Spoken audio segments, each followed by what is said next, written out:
Welcome. So what I wanted to talk with you about is timber industry propaganda, how to protect our forests from timber industry propaganda.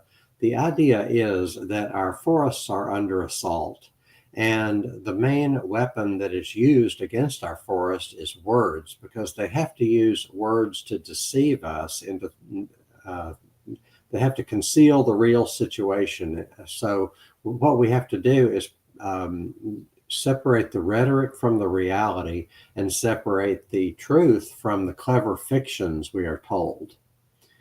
I'm going to share my screen here. And so how to protect our forests from timber industry propaganda. This is an article that I wrote in my Substack, harthagen.substack.com, how to identify timber industry propaganda as conveyed by esteemed media outlets and trusted public servants. The esteemed media outlet here is the New York Times, and the trusted public servant is one Mr. Robert Bonney, who wrote an opinion piece in the New York Times. To follow me, go to harthagen.substack.com for my latest articles, and to find out about my latest free webinars, go to harthagen.net. Most of the wildfire-related mythology makes sense until you think about it. The timber industry is extremely resourceful. They make clever use of language, and they have been extremely effective in getting a lot of free PR in the form of news. So we want to separate the mythology from the reality. Here's the article we'll be looking at. We Can Do Something About Stressed Out Forests by Robert Bonney, August 31, just a few days ago, in the New York Times. The media is filled with misinformation about how and why to suppress wildfires, but in so doing, they promote policies that are bad, and I mean very bad, for our forests. In this way, the timber industry has been outrageously successful in promoting policies favorable to themselves, but bad for our forests, bad for the public safety, and bad for the climate. Let's talk about what our forests really need in contrast to misinformation and misguided policies. The Trump administration, here's a little background information. The Trump administration seeks to repeal the roadless rule, a Clinton-era rule that serves to protect roadless areas in our national forests. By giving the Forest Service and timber industry limited access to areas that do not have roads, thereby saving our forests for recreation and wildlife. In response, the New York Times has published an opinion piece, A New Way to Think About Fighting Wildfires, in the New York Times by Robert Bonney, who served as Undersecretary of Agriculture during the Obama and Biden administrations. I will argue, number one, that the U.S. Forest Service, contrary to its reputation, is not a protector of our forests, but rather an exploiter and abuser of our forests, and that this is true irrespective of whether Republicans or Democrats occupy the White House. I will argue, number two, that Mr. Bonney advocates for policies that do not stand up to any level of scrutiny from the standpoint of science or common sense. And I will argue, number three, that Mr. Bonney should not be seen as authoritative or scientific, or the voice of reason, or the voice of moderation. He tries to pretend to be the voice of reason and the voice of moderation, but he's not that. It's just the same old tired timber industry propaganda. And this article is titled A New Way of Thinking About Fighting Wildfires, but it's not a new way of thinking about fighting wildfires. It's the same old tired misinformation that sounds like it makes sense, but it doesn't make any sense when you think about it. So in this article, Mr. Bonney promotes the usual myths and misconceptions relating to the supposed benefits of forest thinning, They're always wanting to thin our forests, but thinning is another word for logging. He also promotes the supposed benefits of prescribed burning on the false and misleading myth that it was not only done by Native Americans, but it was done on such a large scale that it suppressed wildfires and it changed the ecology of the forest and it changed the fire regime of the forest. And number three, Mr. Bonney promotes the myth that promotes myths and misconceptions relating to the supposed benefits of active management. Active management is a PR term, and it stands in contrast to protecting their forests. Our forests need protection. Instead, we get active management, which means logging, thinning, burning, and spraying, which is exactly the opposite of what our forests need. Mr. Bonney also promotes these false notions that protected forests burn hotter because of the buildup of excess fuel. They actually burn cooler because of the growth. If you allow forests to grow, they cast shade and they retain moisture, and this tends to suppress fires, not cause them to burn hotter.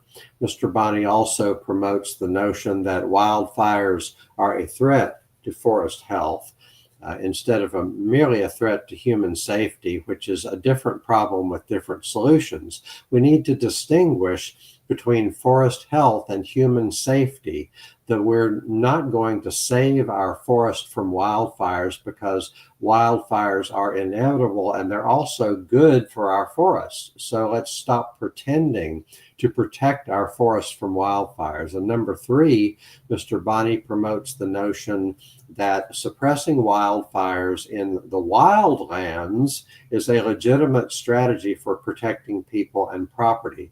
There are two ways to think about protecting people and property. One is from the wildlands in, the other is from communities and buildings outward. The more effective strategy and the best use of resources is to protect our communities, starting with the community. Now, we're starting to quote the article, and the article, by the way, is titled, "We Can Do Something About Stressed Out Forests." Our forests are stressed out, but not for the reasons we are told. We are told that our forests are stressed out because of climate change, and there's some scintilla of truth in that, but the solutions they propose are all wrong. Sometimes the cure is worse than the disease. And what they want to do to our forests in terms of active management, logging, thinning, burning, and spraying, that is what is causing our forests to be stressed out. Quoting the article, in June, the Trump administration announced its intent to repeal the 2001 roadless rule, removing protections from about 44.7 million acres of national forest land, currently off limits to road building. That was a Clinton era protection, the roadless rule. Agriculture Secretary, the Forest Service is underneath the Department of Agriculture. So that's why Agriculture Secretary Brooke Rollins comes into the scene here. Agriculture Secretary Brooke Rollins has emphasized the need to protect the Forest Service with more leeway to manage forests in roadless areas, to address devastating wildfires, which would effectively give timber companies the ability to log roadless areas. The word devastating is in quotes because it's part of a narrative. They use the word devastating to describe wildfires, but wildfires are not devastating to the forest or the forest ecology. They can be devastating to people and communities, but we need to separate those two things and not be fooled and misled by false narratives. The Trump administration is right. Now, quoting the article, quoting Mr. Bonney, the Trump administration is right to look for ways to address the growing wildfire threat in these areas. I highlighted the word growing because is there a growing wildfire threat? That is a question. Just because they say there's a growing wildfire threat doesn't mean there is. Wildfires worldwide are not in excess of historical rates. The wildfires we're currently experiencing are not historically anomalous, despite the rhetoric. What could be the case, what probably is the case, is that more people are living and working in areas that are subject to wildfires, but that is a problem to be addressed. That does not mean that that does not mean what? Don't you hate it when that happens? That does not mean that we are experiencing more wildfires. So continuing to quote the article, but instead of doing away with the rule, this is Mr. Bonney, who is the previous undersecretary of agriculture during the Obama and Biden administrations. Instead of doing away with the rule, that is the roadless rule, the White House should look to a simple way to make our forest resilient to wildfire. Here is another example of timber industry propaganda, and the Forest Service is in the timber business because they make money from timber sales, but the word resilient, resilient is good, but what they're doing does not make the forest more resilient. In fact, what they're doing degrades the forest and makes the forest more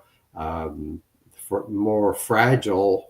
And what they're doing is bad for wildlife, bad for water, bad for plant communities, bad for forest health. So they throw the word resilient in there. Resilient seems like a good thing, but it's not. So now, when I have something in yellow here, I'm kind of framing the issue. I'm kind of asking the question before we go on to address the issue. Did Native Americans, so let's talk about Native Americans, and there's a great article on this. It's called Indian Burning Myths and Realities by George Werthner, Werthner. It's a great article, and he addresses these issues. But here's some questions. Did Native American burning suppress wildfires? Did Native American burning change forest ecology or the fire regime? And does large-scale prescribed burning restore the landscape to a pre-existing state of health? The timber industry and the Forest Service is going to answer yes to all three of these questions, but the true answer in each case is maybe or probably not. The true answer is probably not. So number one, did Native American burning suppress wildfires? Probably not, because prescribed burning does not suppress wildfires. We'll have to get into that more at a later date. But wildfires can rip right through a place that was prescribed burned a couple of years ago, because the removal of fuel is only temporary. Second question, did Native American burning change forest ecology or the fire regime? Werthner argues that Native American burning did not occur on a large enough scale to change the forest ecology or the fire regime, and yet we're always treated to these ideas. Even people who are knowledgeable environmentalists and who care about the forests, in contrast to the timber industry and the Forest Service, but knowledgeable, well-intentioned people are falling under the spell of this false notion that Native American burning was on a large scale enough to suppress the wildfires, to change the forest ecology, and to change the fire regime. Third question, does large-scale prescribed burning restore the landscape to a pre-existing state of health? And the answer is no, but they want you to think that it's yes. They want you see there is not a debate on these things in the public arena, because 95% or close to 100% of what you read or on the internet or what you see on YouTube, close to 100% of what you see but let's say 95% of what you see on YouTube is timber industry propaganda. And that's why a esteemed institution like the New York Times can just repeat this stuff, and they don't know the difference. And maybe they don't want to know the difference, because typically media is controlled by industry, but that's another conversation. Now, quoting the article, it says, before the arrival of white settlers, Native Americans commonly managed forests with low-intensity fires to benefit wildlife and aid in hunting. This is true, but the conclusion they draw from it is false, because this did not happen. Native American burning did not happen at a large enough scale to change the forest ecology. And the next so let's go on. Were forests historically open and park-like? He says that here. He says, these fires, along with ones caused by lightning strikes, meant the forests that greeted the settlers were far more open and park-like. This is false. This is misleading. This is a prevailing myth and misconception. And the reason is that our forests were far denser than the Forest Service and the timber industry would have us believe.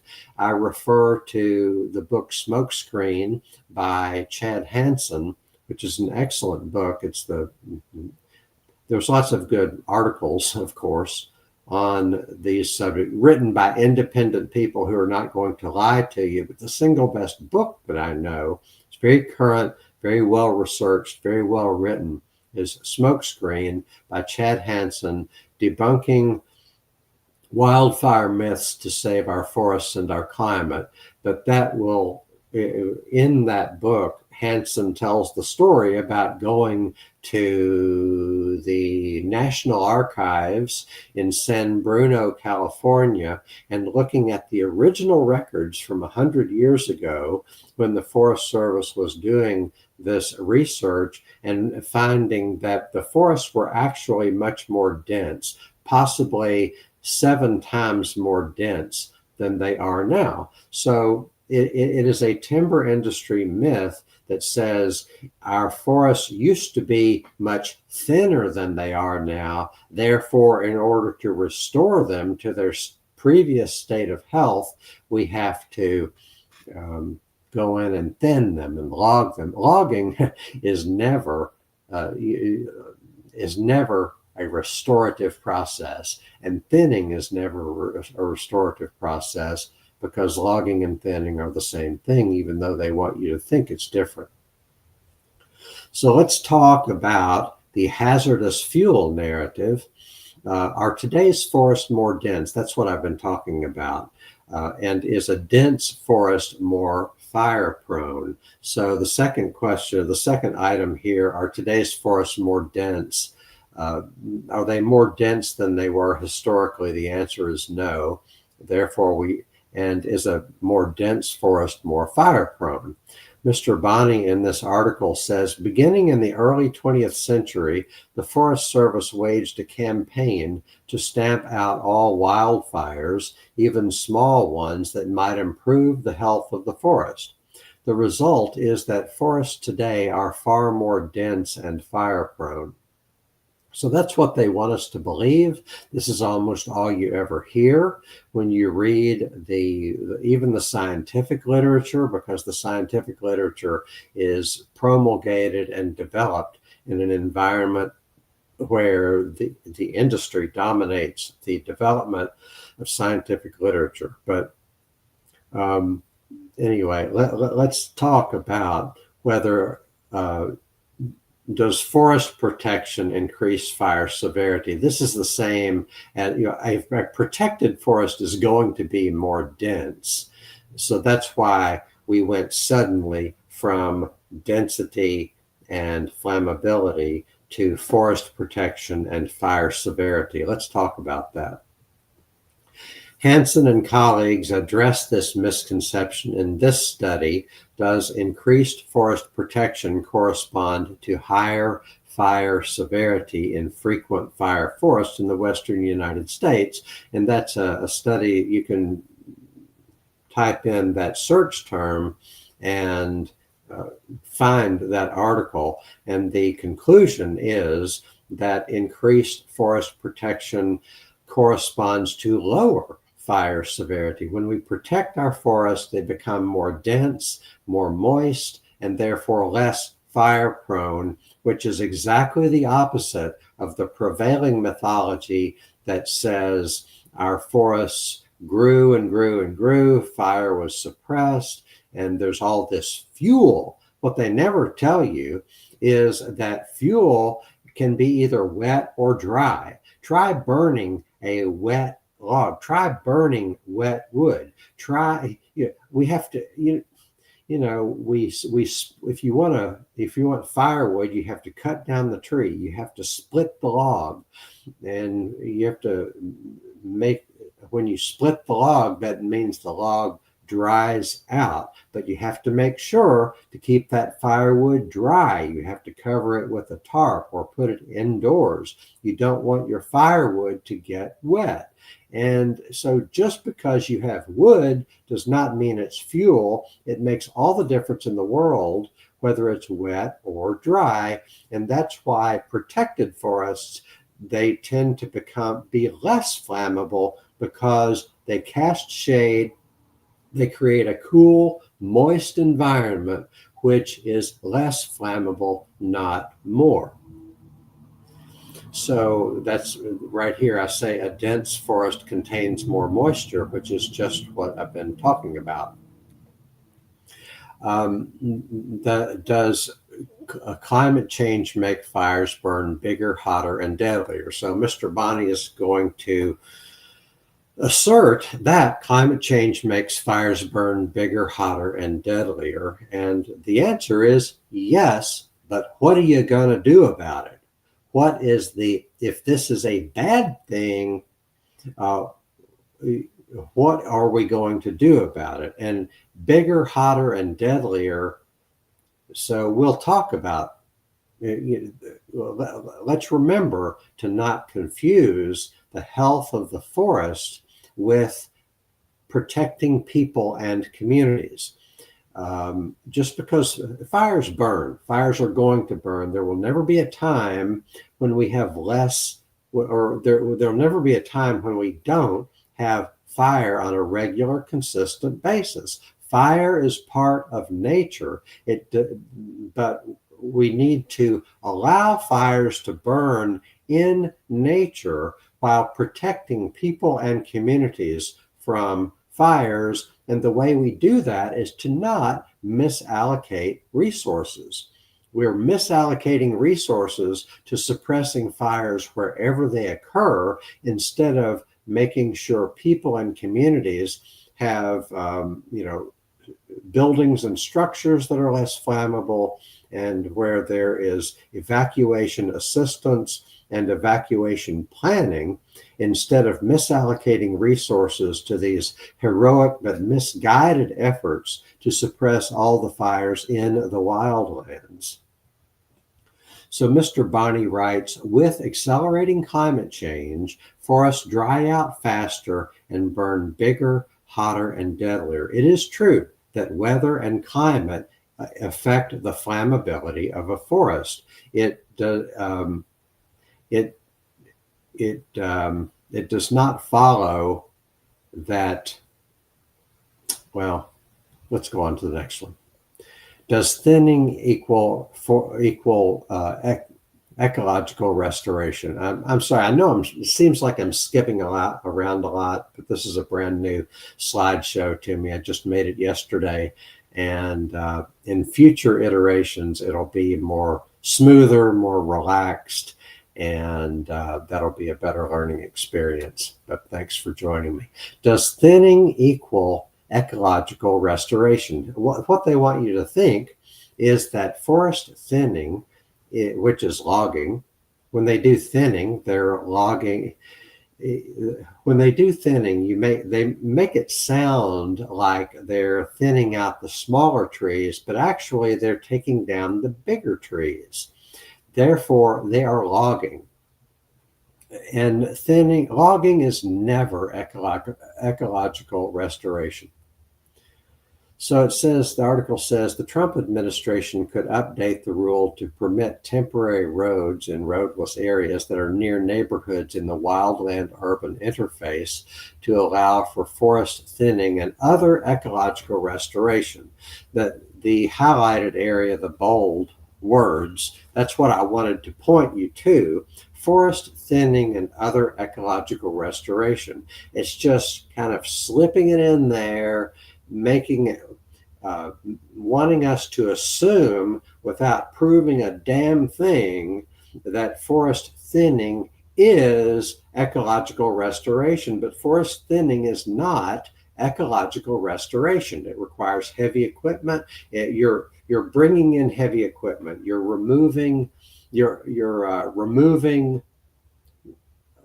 wood from the forest. You're removing some of the bigger trees from the forest because that's what makes logging economically viable. The logging companies say, look, if we're going to make this thinning economically viable, you have to give us something here. You have to throw us a bone. You have to let us cut down those trees, and so we can make a profit on this activity.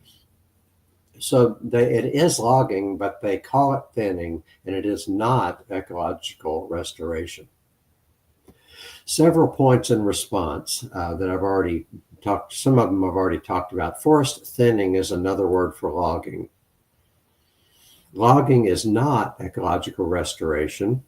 Number 3, forests thrived long before logging companies came along. It's like, what did our forests do before modern industrial logging? Our forests were thriving long before industrial logging came along. We don't need industrial logging to help our forests thrive. In fact, our forests need to be protected from industrial logging. Number 4, logging involves removing vital nutrients and energy from the forest, thus degrading forest health. So both things, nutrients and energy, are both important. You can only remove the nutrients and the energy from the forest so long before it starts to seriously degrade the forest. Logging is, for one thing, not a natural activity. For another thing, if you remove nutrients from the forest, then nutrients need to cycle. This is the law of return. This is nutrient. When you take a tree out of a forest, you're taking 20 nutrients that are essential to plants, animals, humans: carbon, hydrogen, oxygen, nitrogen, molybdenum, zinc, iron, selenium, calcium. These are all vital nutrients, and those nutrients cycle through the food web. If you take logs out of the forest, then what you're doing is you're removing nutrients from the forest, and you're also removing energy from the forest. Think of all the years that tree has been performing photosynthesis. It's been soaking up the energy of the sun, using that energy to grow its own tissues, including the wood and the leaves, which is largely cellulose and lignin, are two of the major organic compounds that have carbon, nitrogen, oxygen, hydrogen in them. It takes energy to form those bonds, the molecular bonds between the carbon, hydrogen, nitrogen, oxygen.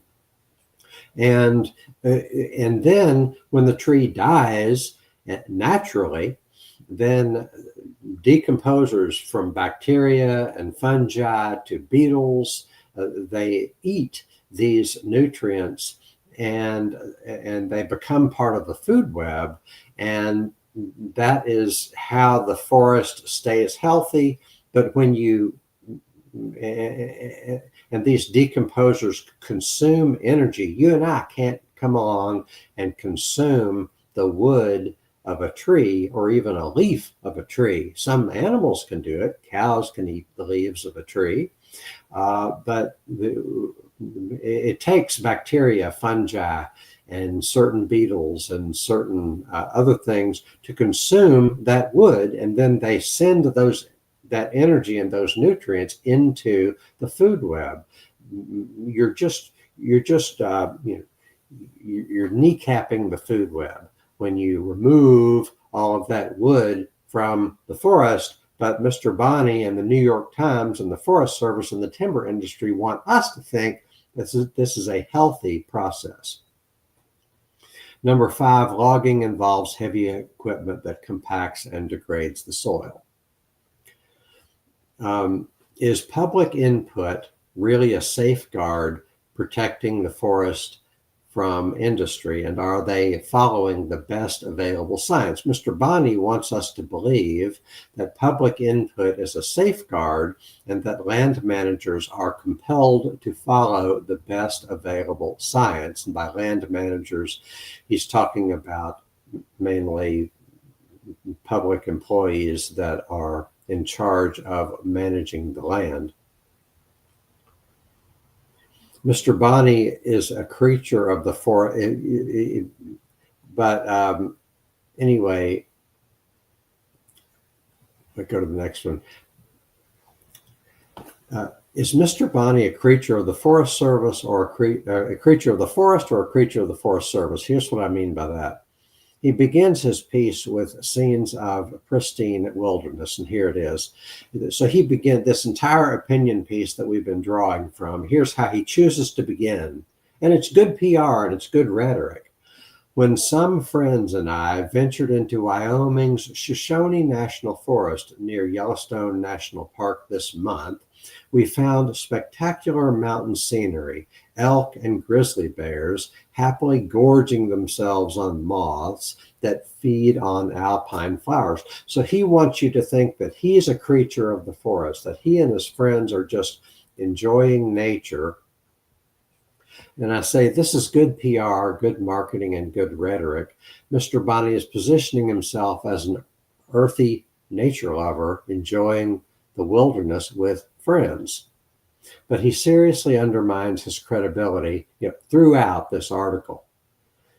I'm summarizing what we've seen in this article. Mr. Bonney is seriously undermining his credibility by pushing policies and practices, thinning, burning, logging, spraying, that by any objective measure undermine the health of our forests while shunning public input, science, and common sense.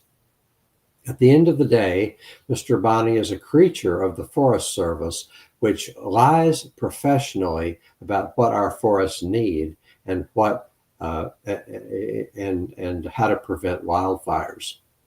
They tell us that our forests need logging, thinning, burning, and spraying when our forests really need protection from all these practices. And they tell us that these practices prevent wildfires when in fact they only make wildfires worse. The timber industry and the taxpayer-funded Forest Service are in the business of degrading our forests, but they are our forests, so we should be able to protect them. The first step is to separate truth from propaganda. And I want you to, if you want to follow my work and see my latest articles, go to harthagen.substack.com. And if you want to see my latest webinars, go to harthagen.net. So let me leave you with a few words. Thank you for the two people who are, I'm revealing to the world that there are two people in my chat here, and two comments. Reese Cat-Ophuls. Thank you, Reese, for being here. And so I wanted to just share with you. Okay, so it is surprising to most people you think of the Forest Service. Oh, these are the public servants whose job it is to protect our forests. Unfortunately, there are good people in the Forest Service, but the power structure, the institution that is the Forest Service, is geared toward exploitation and making a profit themselves and helping the timber industry make a profit.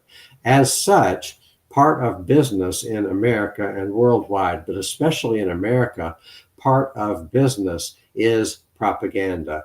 You want to pull the wool over the public's eyes so that the public is going to be in support of legislation that is favorable to you, and the public is in support of you know, of logging projects. You have to fool the public in order to maximize and optimize the amount of what you have going in the forest. So Reese says, Derek Jensen and Lyle Lewis have informed me. Yeah, thank you very much for being here. I'm going to end it there. Thanks so much for joining me. Come back soon.